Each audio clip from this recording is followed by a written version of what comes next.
Our state is full of amazing people, from carpentry to glass blowing. These individuals will share their skills and their stories and show what it really means to be made in Mississippi.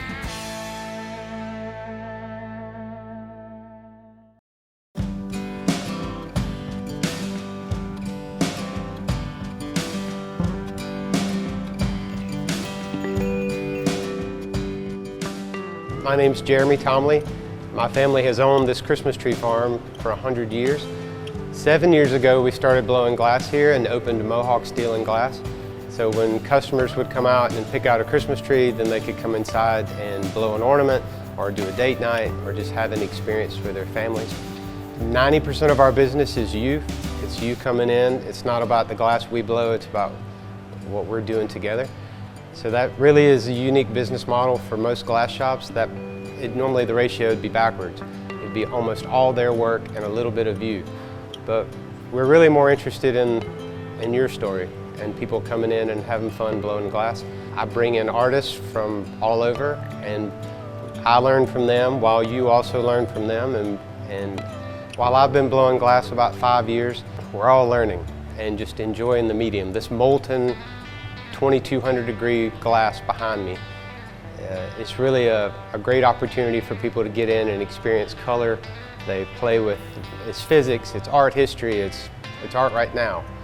So this is really ground zero for glass blowing in Mississippi. It's the only hot shop in the state.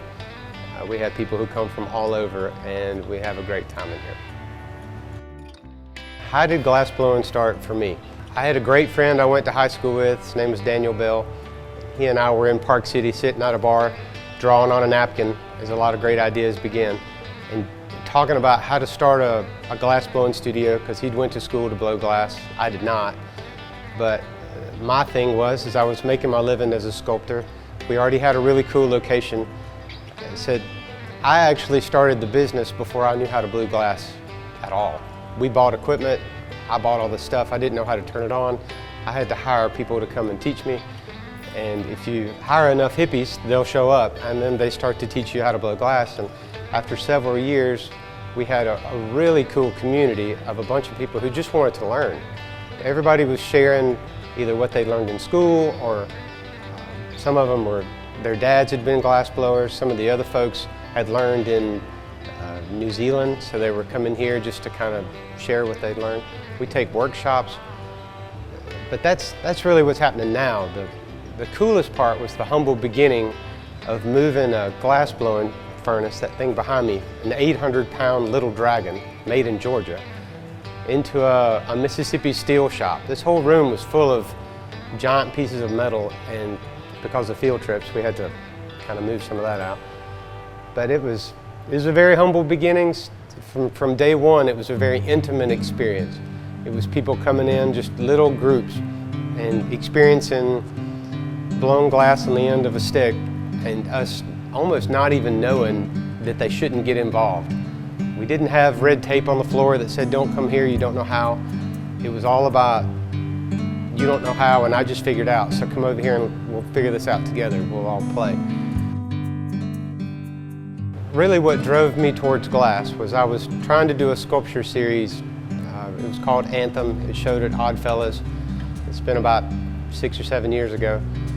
But the goal of the show was to capture breath and to explain an experience that I've had, this crazy blessing curse called cystic fibrosis. It's not very romantic. It's so you've got a lot of mucus. There's a happy word. The mucus is in your lungs. It's in yours. It should move freely. It should collect yuck, and then it should move it out of there and keep your lungs clean. Well, mine, it doesn't move. So it's really sticky and gunky, and it's prone to infection and bacteria. So you end up with really bad, respiratory infections. It gave me a unique lens, I guess, to view life. I spent 10 years on the road rock climbing and chasing things that weren't in Mississippi, only to come back home and decide that this was the place I wanted to tell this story, to change the awareness about cystic fibrosis, to try to show people that with the right environment, you could really thrive with a disease that was considered something you just could barely live with. But giving back like that and finding a way to really belong and contribute to so many stories again, and it made everything more robust. It made me happier. It just felt like life meant more than if we had just been hiding. I was not raised to do that, so I'm always humbled by the people who walk in the door and they know that part of the story and they recognize that when they leave they have a piece of my breath, because I don't have that much.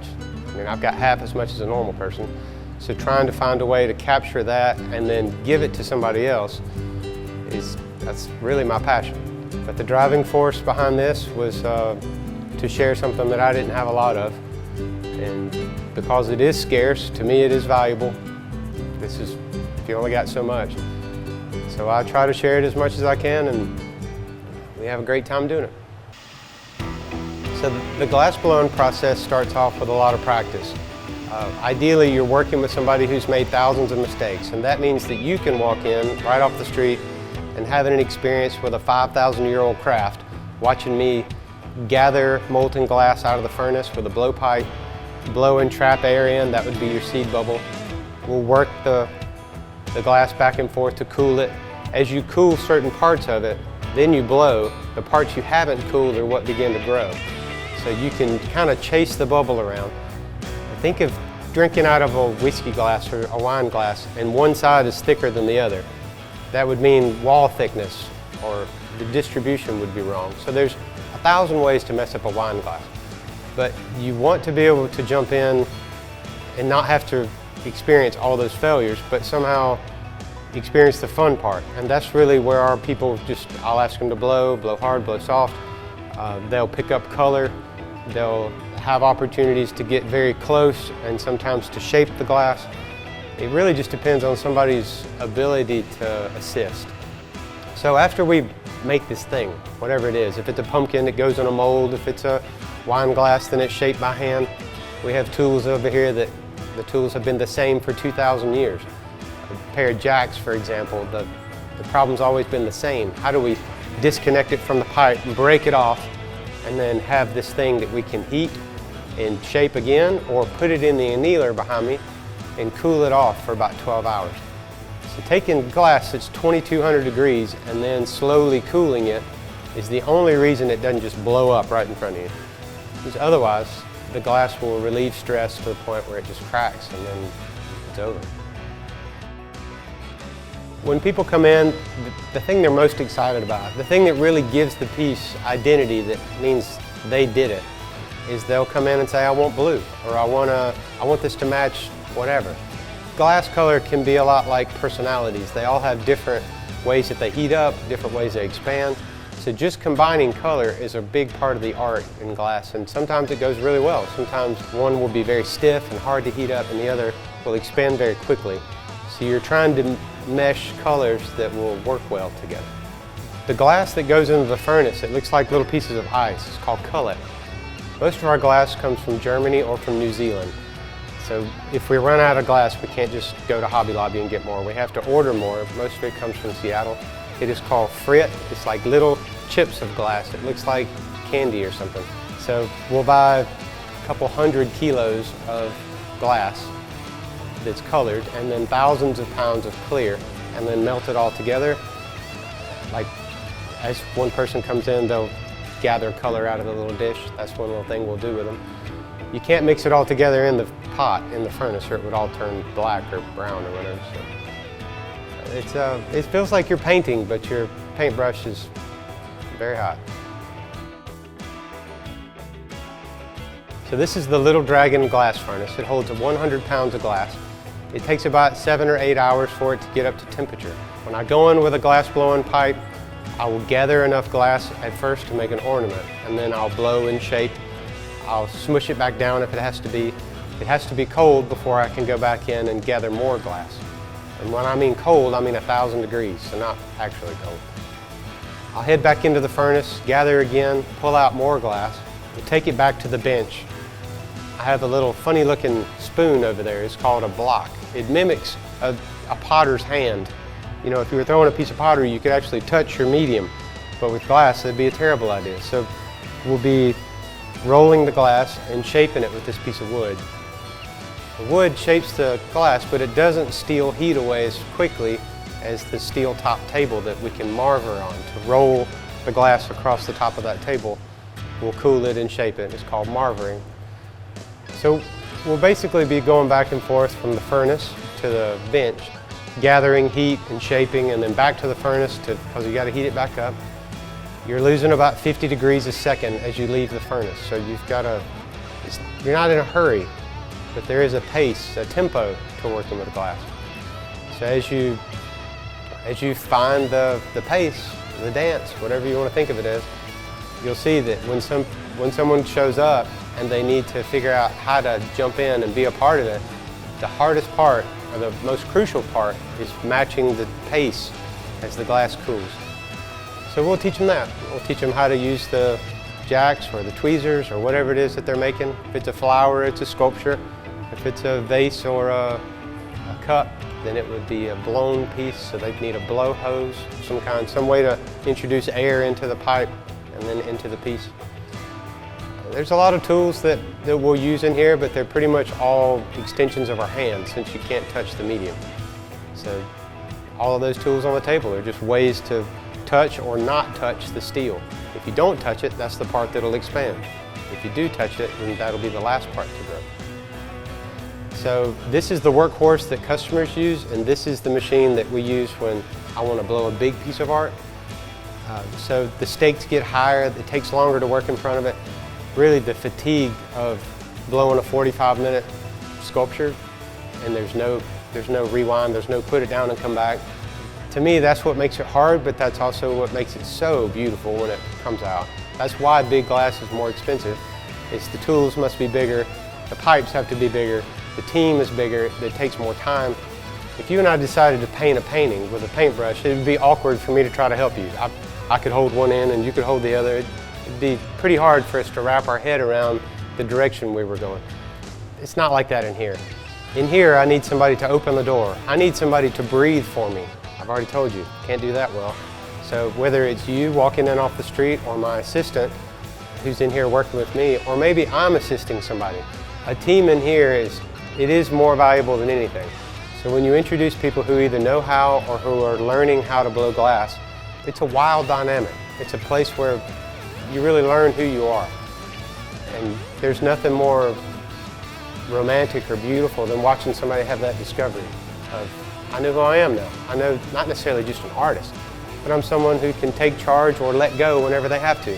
Come in and assist. Be humble enough to ask what's next. It demands a wide range of abilities to be in here. It's something you aspire to be able to live up to, is to be a great glass blower. And to love people as much as glass, I think is important. For us, these were small dreams at some point. And there's a lot of people out there having small dreams right now that they need more attention paid to them. They need somebody to believe in them. But I found myself in a position where people didn't really know what to think about what we were doing. And the more they got it, the more satisfaction it brought me, the more excitement it gave them, because they realized there was somebody right down the road who was really making a living with their hands, one that didn't exist if they had just stayed in bed. I get to stand there with really hot material and talk to grown-ups and children and old ladies and everybody and explain how whatever it is you're good at now, if you put a lot of emphasis in it and a lot of effort, you could take it to the next level. And it really boils down to, is it a good idea or a great idea? Is it worth pursuing? And if you love it, then it is a great idea. We try to teach people to go after that. And I find it very rewarding, even more so than just being an artist myself, is being somebody who gets to facilitate an experience with art. It is wild and very beautiful.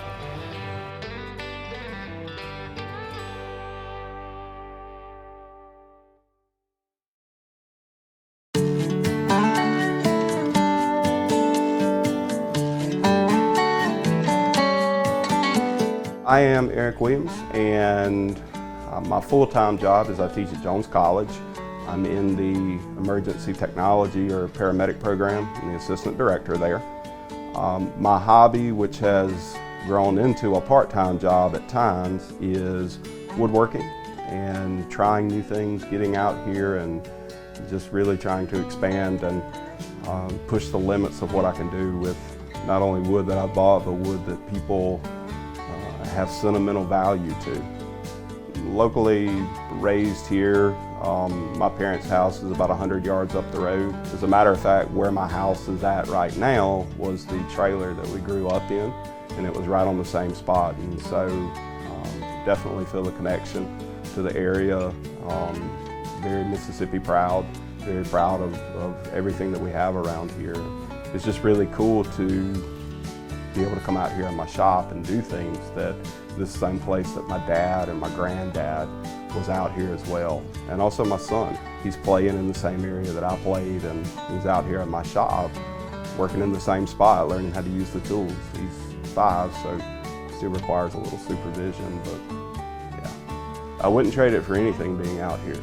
You know, raising a child in this area and being able to do that, I just really, it's a great feeling because we're always out in the yard, we're always in the shop, we're always doing something. And you know, we've got our garden out there that we work in, we've got stuff to do out here. I wish I could take summer off with him to be out here and just watch him grow and be around the family. Nothing more important than that. My father, my uncle, and even my grandfather on my mother's side were all carpenters or at least handy. And I even had a chance to work with my uncle and my dad when they were doing carpentry work full-time. And I never wanted to learn. And I look back on that as kind of being like a missed opportunity. I was always doing grunt work because I never wanted to learn to finish work. Never wanted to learn how to build cabinets or anything. And 18, 19-year-old me didn't think it was important. So, you know, 36-year-old me had to kind of start from scratch. And it was during the pandemic. Of course, I kept office hours and I did these other things, and I tried to stay busy and feel useful. But at the same time, I did have a little more free time on my hands. And I just like got a drill and a saw from a hardware store and decided, you know, what the heck, I've always wanted to try this. And so I got out there and I made my first thing, and oh my gosh, it was terrible. It was a chair I made out of some wood. I'm surprised it held me up. But I kind of liked it, you know, and I said, well, I want to keep doing this. And I started thinking about projects that I wanted to do and little knickknacks and things like that. I had a friend who, online, he lived out in Washington, and I met him through a woodworking group, and he made these beautiful pens. And I looked at them and I kind of asked him and did what we all do, hit up YouTube and watched some videos on it.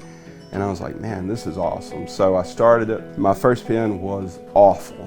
I'm surprised it wrote. I think I gave it as a gift.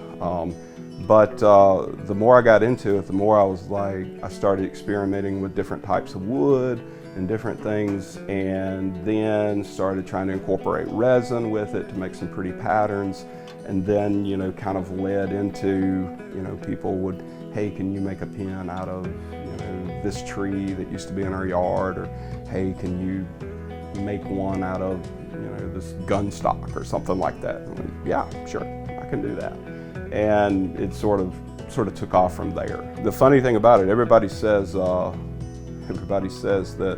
you know, oh gosh, I don't want to buy one of those pens. I would just end up losing it. The funny thing is, when you pay that kind of money for a pen, you don't lose it, by the way.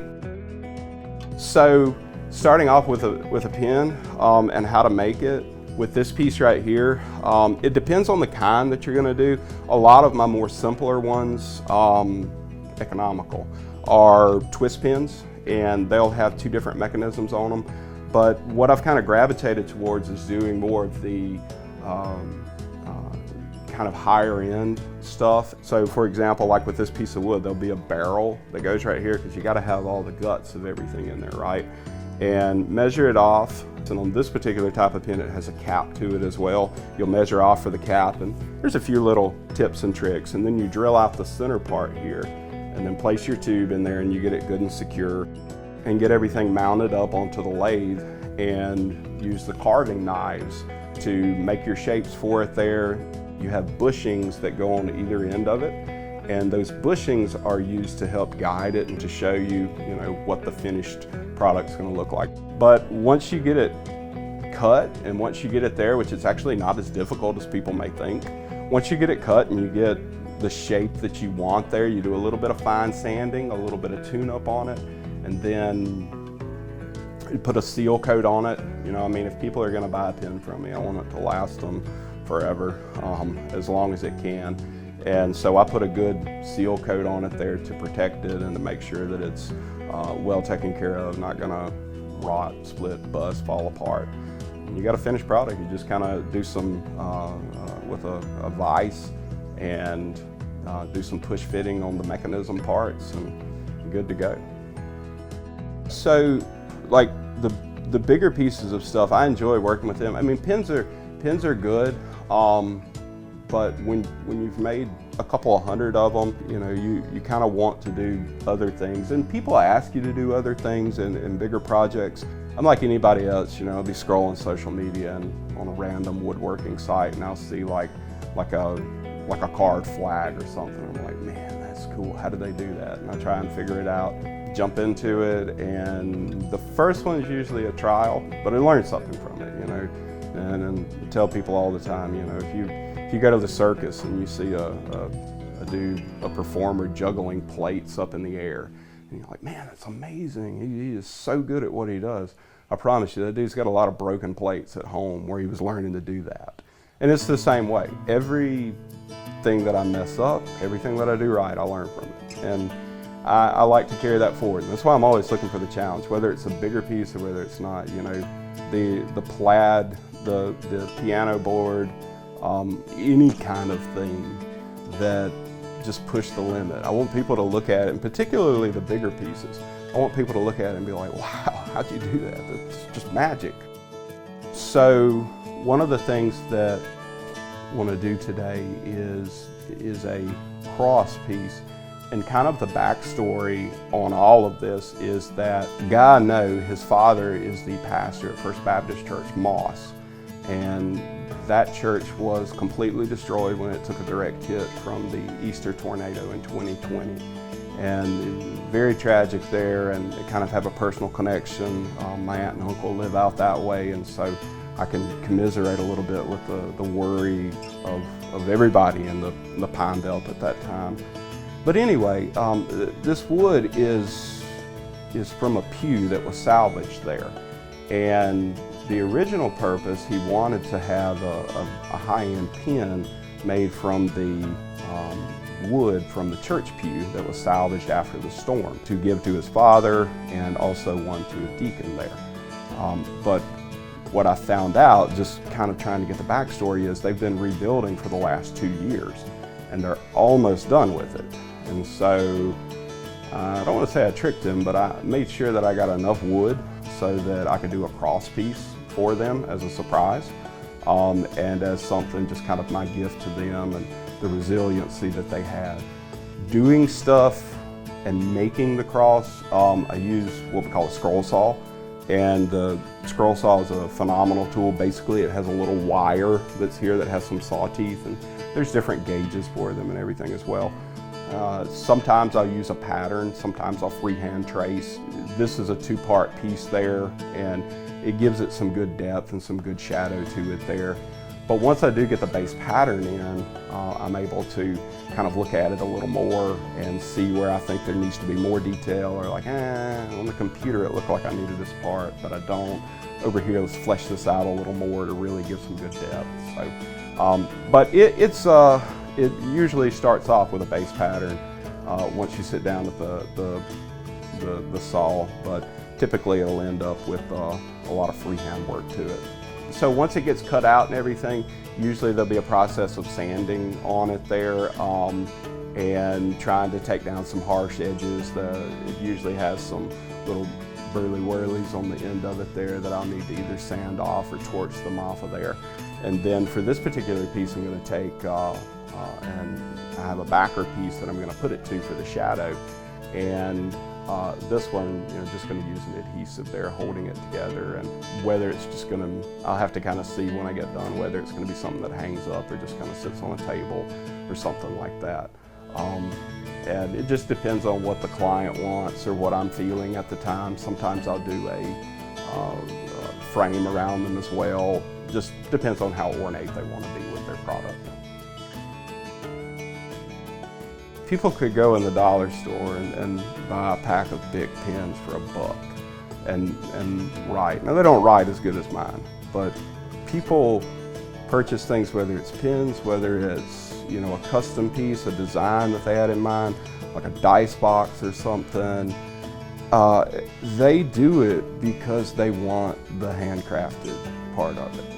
But to be able to deliver that to a client, to be able to deliver what they want, which is a one-of-a-kind, signed, named item. They love that. And I love being able to give it to them. Whether it's something that I was working with material that was vastly sentimental to them, or whether it was material that I really liked. I would say probably 3/4 of my clients don't really have a plan. They just have an idea, and they say, hey, this is kind of what I want. And I say, so do you want me to do this or that? Nope, whatever you think looks good. That's why we're paying you. Okay, I can do it then. And it's a lot of pressure, but I love I'm not really an artist, but I love the artistic freedom part of that. All people in healthcare kind of contribute to this, but when you think about paramedics and EMTs and specifically emergency medicine, what do? They bring people back to life, right? And so when somebody hands me a stick of firewood that grandfather stacked 20 years ago, and it's just been sitting there since then, and I touch it, and I'm like, oh my gosh, and it's about to fall apart. Bringing it back to life, right? Bringing new life into it. Not only that, but something that's going to be front and center. Not bringing it back to life to be on life support, but bringing it back to life so that it can live a full life and show it off, And also the teaching part. There's no doubt in my mind that the Lord put me on earth to be a teacher, because every random kid in the neighborhood, mine included, family, not family, whatever, I see them, I'm like, hey man, come over here, we'll make a pen. And they get interested in it, and they love it, and I have such a blast just teaching them, and just love to see people, that wow factor, when they realize that they too can do it. Jump in. And it doesn't matter, if you're old enough to operate power tools, or what your status, wherever it's at. You don't need a lot of expensive stuff. I would just say jump in, just do it. Don't look at it, At the beginning I was like, man, I'm almost 40 and I'm just now starting this. Shoot, that's the wrong attitude. Look at it and be like, man, I'm doing it now. And I'm out here with it now, and I'm learning something now, and I'm expanding it. Never stop learning. Whatever it is, do it. Man, carpe that diem. Get out there and don't wait another day. Life's too short to not do that kind of stuff.